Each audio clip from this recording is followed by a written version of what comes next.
오늘 또 하나 국민의힘에서 이제 특이한 장면이 이제 연출된 게 탈당을 한 전직 대표, 지금은 다른 당의 대표가 돼 있는 이준석 대표가 국민의힘 의원들을 상대로 이 토론회인가요? 열었습니다. 여기서 나는 황교안이다라고 했던 장병호 대표 그 얘기를 듣고 본인은 불안했다고 얘기를 합니다. 이유를 한번 영상을 한번 보겠습니다.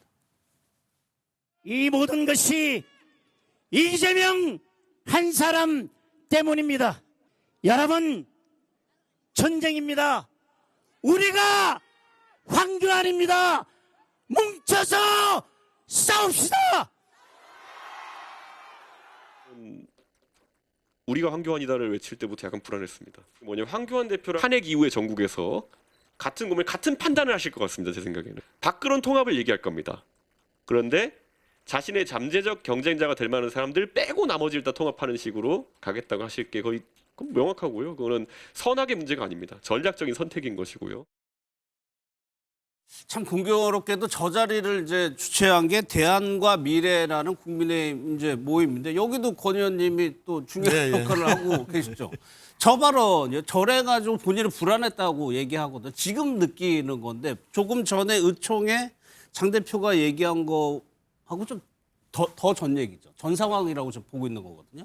그럼에도 불구하고 저게 이제 나는 황교안이다 할 때 불안했던 부분들은 지금 이제 이 개혁신당의 이준석 대표도 조건만 맞으면은 보수 연대를 해야 된다고 생각하는 사람이에요. 네. 생각하는 사람인데 그러나 그때 나는 황교안이다. 저 표현이 이거예요. 황교안 대표가 20대 총선을 앞두고 당대표가 됐단 말입니다. 미래통합당으로 이름을 바꿔요. 바꾸고 이제 당대표대에서 공천을 하는데 그때 어떻게 했냐면은 유승민 빼고는 다 공천 줬어요. 유승민은 끝까지 안 줬어요. 유승민 개라고 하는 사람들조차도 다 공천 받았어요. 그때. 대구의 강대식도 받고 유희동도 이 평택에 받고 다 받았는데 유승민은 안 주더라. 그 네. 자기 경쟁자 하나 빼고는 그때 이제 야 이게 과연 장동혁 체제로 갔을 때 황교안과 같은 데로 가면은 자기 빼고는 천하람도 주고 뭐 김영주도 이영주도 공천 주지만 자기는 그러니까 경쟁자는 배제하는 정치를 하지 않을까라고 그때 네. 자기가 상당히 좀 이렇게 불안한 감을 느꼈다라고 오늘 얘기를 하더라고요. 네. 근데 그거는 버전이 작년 버전이잖아요. 그런데 지금 이번에 작년에 자기가 그렇게 그렇죠. 느꼈다. 쌍특검을 하면서 네. 쌍특검 과정에서 사실은 공조를 한 거 아닙니까? 정책 연대를 한 거 아닙니까? 근데 아마 저 한동훈 제명을 보면서 네. 야 이게 내가 걱정했던 게 현실화되는 거 아니야?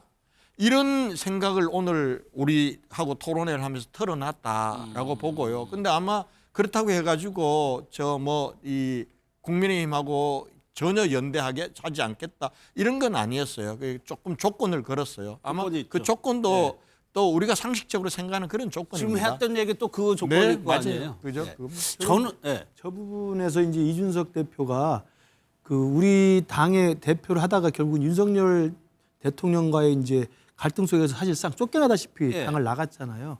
그러다 보니까 이제 경쟁자로서 정적 제거라는 의미로 이제 그 상황을 2020년 당시 미래통합당 공천을 해석한 건데 저는 약간의 사실에 좀 교정할 부분이 있다고 생각합니다.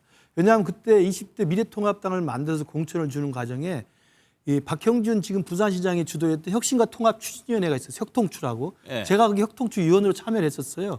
근데 그때 뭐냐면 황교안 대표가 당대표였는데 그때도 또 청와대 앞에서 단식 삭발하면서 그때는 전광훈 목사랑 같이 해가지고 그거와의 길을 걷다가 지지율이 폭망하니까 총선은 눈앞에 오고 그러다 보니까 혁신과 통합 추진이라는 것을 따로 만들어서 거기에 자유한국당도 들어오고 그다음에 이승민 대표가 이끌었던 새로운 보수도 들어오고 또 저를 비롯해서 국민의당 출신들도 들어오고 그다음에 그 당시에 또 밖에 나와 있었던 그 이현주 의원이 했던 전진 3.0도 들어오고 해서 광범위한 시민단체, 정당단체가 새로운 보수를 만들겠다고 해서 만들었던 거예요. 네. 그러면서 거기에서 공천을 다 주도를 했었습니다.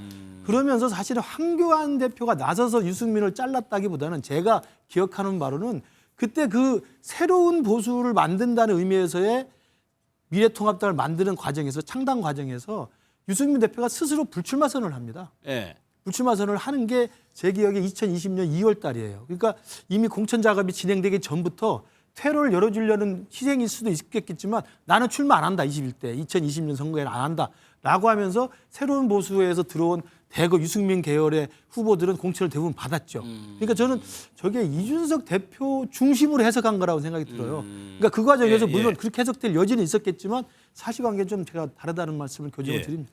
저는 이 발언이 조금 궁금하던데, 그러니까 1당, 2당의 대표를 하게 되면 그때만 느끼는 감정이 있다는 거예요. 그게 뭐냐면은 사람들이 와가지고 다음은 당신입니다. 이런 얘기들을 많이 한다는 거예요. 실제로 장동혁 대표도 그럴 거고 정청래 대표에게도 해당이 되는 말이 아닌가 싶어서 이 말은 어떻게 평가해요? 와가지고 무슨 얘기를 한다고요? 다음 대권은 당신이다. 이런 얘기를 한다는 거예요. 제가 뭐 당 대표가 안 돼봐가지고 저 들어본 적이 없습니다. 없어서 그런 얘기 듣고 당을 운영한다거나 그러면 그 다음이 좋지 않죠. 그거는 쓰이는 겁니다. 그럴 때일수록 정치인들이 자기 절제를 하고 그다음에 자기 항시 중요한 거 있지 않습니까? 분수를 알고 우리 이해찬 지금 얼마 전에 별세하신 이해찬 전 총리님께서 예. 대선 후보 나가라는 주변에 성화가 얼마나 많겠습니까? 근데 그분이 김대중, 노무현, 문재인, 이재명 대통령까지 4개 민주정부를 만들면서 딱 하신 말씀이 있어요. 내가 예전부터 수학을 잘했다. 그래서 나는 분수를 잘 안다. 이런 표현까지 했습니다. 그래서 지금 말씀하시는 것처럼 예. 그냥 헛된 꿈을 부르는 사람들이 있으면 그건 당연히 멀리하고 제재해야 되고 전 다만 이준석 대표가 그 자리에서 아마 권영진 의원이 기억하실지 모르겠는데 이런 얘기를 했다고 기사가 나오고 있어요. 한동훈 전 대표가 훌륭한 재원이라고 생각했다. 예. 근데 제가 보니까 이준석 대표나 한동훈 전 대표나 공통점이 있어요. 아까 우리 김근식 교수님 잠깐 얘기했듯이 윤석열 세력에 의해서 쫓겨난 사람. 예. 그렇지 않습니까? 예. 한 사람은 윤석열 씨에 직접 쫓겨났고 이번에는 뭐 윤어게인 세력에 의한 뭐 장동혁 대표가 앞장을 섰습니다만 결국에 그쪽이 요구하는 걸 들어준 거 아닙니까? 그래서 둘이서는 동병상련이 있는 것 같은데 저는 이번 일을 기화로 이준석 대표의 개혁신당과 그다음에 국민의힘의 연대는 지방선거에서 예. 사실상 물 건너가지 않았나 이런 생각을 해봅니다. 예. 이 부분이 한동훈 전 대표에 대해서는 뭐 훌륭한 자원이라고 칭찬을 했습니다. 그 얘기도 한번 들어보도록 하겠습니다. 한동훈 전 대표도 뭐 굉장히 훌륭한 자원이라 생각하고요. 제가 처음에 한동훈 전 대표가 정치 시작했을 때, 저는 굉장히 기본 스펙이 좋고 그다음에 굳이 비유하자면 긁지 않은 복권 같은 상태다라고 제가 얘기했었거든요. 전혀 뽐내고자 하는 거 아니고 당대표를 해본 사람에게는 그 사람의 멘탈이 있습니다. 그동안에는 한동훈 전 대표에게 좀 비판적인 뭐 평가를 내놨는데 박 의원님이 저 보시기에는 조금 이제 뉘앙스가 바뀌었거든요. 좀 바뀌었죠. 예. 그동안에는 한동훈 전 대표에 대해서 좀 억지스러운 징계가 진행될 때도 그 문제에 대한 옳고 그름에 대해서 별로 얘기하지 않았습니다. 예. 물론 이제 남의 당의 일이기 때문에 그에 대해서 깊숙이 간섭하는 게 금도를 넘는 거다라는 취지일 수도 있겠습니다만 일종의 잠재적 경쟁자지 않습니까? 예. 한동훈 전 대표도 그런 차원에서 이준석 그 대표가 그 경쟁의식을 느끼고 있다 이런 해석들이 많았는데요. 조금 뉘앙스가 달라진 건 어쨌든 날개가 꺾였잖아요. 그리고 한동훈 전 대표도 밖에서 보기에는 특히 이 합리적 보수라는 스펙트럼 안에 이준석 대표하고 함께 설 수 있는 오세훈 시장, 안철수 의원 다 그렇죠. 근데 그렇다 보니까는 본인이 흡수하겠다 뭐 이런 의사를 내보이는 게 한동훈 아닌가. 전 대표를. 이준석 그 대표가 어떤 정치인도 칭찬을 잘 안 해요. 칭찬을 할 때는 본인이 흡수해서 관리하겠다라고 할 때 칭찬을 하는 스타일의 사람이기 때문에 예. 저는 오히려 그런 의도가 보입니다.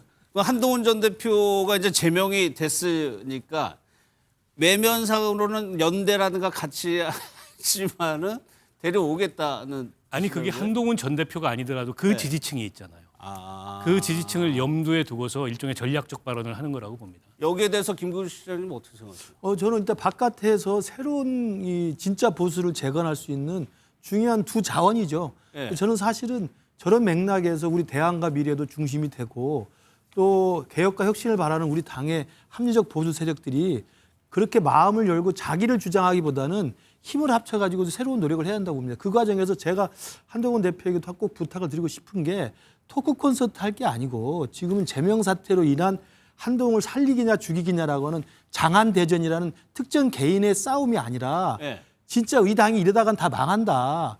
보수정당이 괴멸하면서 민주당이 일본의 자민당과 같은 꼴이 될 것이다. 라는 위기감을 다 느끼고 있다고 한다면 한동훈 대표는 스스로 나서서 토크 콘서트를 중단하고 유승민을 만나고 이준석을 만나고 안철수를 만나고 오세훈을 만나고 박형준을 만나고 대한민국 미래의 이성근을 만나고 권영진을 만나서 우리 함께 힘을 합쳐서 새로운 진짜 보수를 만들기 위해서 정치적인 행보를 같이 합시다. 내가 중심이 안 돼도 좋습니다. 나는 모든 걸 기득권을 내려놓겠습니다. 같이 가십시다.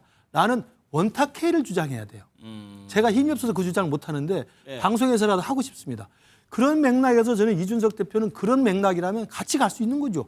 이준석, 한동훈, 안철수, 유승민, 오세훈, 박형준, 권영진, 저는 심지어 거기에 금태섭 그리고 조홍천 넣을 수 있다고 뭐 이낙연 넣을 수 있다고 봅니다. 그런 큰 그림을 그려야 정치적인 해법이 되고 이 당이 새로 사는 길이지 예. 한동훈을 죽이려 살리려 가지고 언제까지 싸울 겁니까? 저는 그런 맥락에서 참 지금 이 당의 위기가 더 임계점에 달한 만큼 예. 새로운 정치적 해법을 서로 간에 자기 기득권을 내려놓고 좀 모색할 때라고 생각해요. 알겠습니다. 한동훈 전 대표하고 이준석 대표가 별로 가까운 사이 아니거든요. 그렇죠. 그러니까 오늘 이제 저렇게 축제 세우기도 하고 그렇게 했는데 저 맥락이 이런 거예요. 사실은 장동혁 대표하고 처음에 만나서 단식 들어갈 때 단식 일정한 시점 되면은 앰뷸런스에 실려가지고 청와대 앞에 가서 단식하자 이렇게 됐다는 거예요. 근데 이제 자기가 보니까 이게 갑자기 박근혜 전 대통령이 나타나서 이 단식을 끝내는 거 보면서 야 이거 끝났구나. 자기하고 원래 생각했던 거하고 다르구나. 네. 이렇게 하면서 어떻게 했냐면은 한동훈 제명과 관련해서는 한동훈을 제명하지 않고 있다고 해서 뭐 국민의힘이 선거에 이기고 한동훈을 내보냈다고 해서 지는 건 아니다. 국민들에 맞는 변화가 필요하다. 네. 뭐 이 얘기 끝에 한동훈 대표도 상당히 자기는 뭐 훌륭한 사람이라고 생각한다. 이렇게 얘기를 한 거예요. 한 거니까 그냥 뭐 저 얘기에 저는 큰 의미 없이 그래도 이준석도 상당 부분 이준석 대표도 이제는 정치인 다 됐구나. 이런 걸로 들었어요. 청와대 앞에 가서 단식을 끝내자는 네. 아이디어가 있었군요. 알겠습니다.